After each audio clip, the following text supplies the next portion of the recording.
দেখেন জীবনটা কি সুখের, কোনো কাম কাজ করতে হয় না, রানতে হয় না, কিছু করতে হয় না। মামার পোলায় খালি ঘুমায়। মামার পোলায় ঘুমটা কি দিছে? হ্যাঁ, মামার পোলায় মাইমা পোলা হুইয়া কাতার ভিতরে হাইন্দা যেতেছে, হালার পোলা বাইর হয় না। মামার পোলা কায়া শান্তি করে কইতে দেখেন। এই মামার পোলা, এ মামার পোলা, মামার পোলা, এ মামার পোলা, এই বেরুর ভূত, বেরুর ভূত, ওঠ। দেখছেন বান্দির পোলা উঠে না।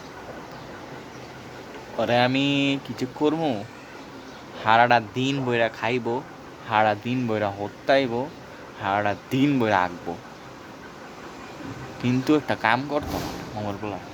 মামার পোলায় এই যে চায় কলম, চায় ঠিকই মামার পোলায় কিন্তু চায়, মামার পোলায় এরপরে উঠতো না। এইসব বিলাই জিন্দা দেখবেন হিন্দু বেরোবেন, জিলাই জিন্দা দেখবেন হিন্দা বেরোবেন।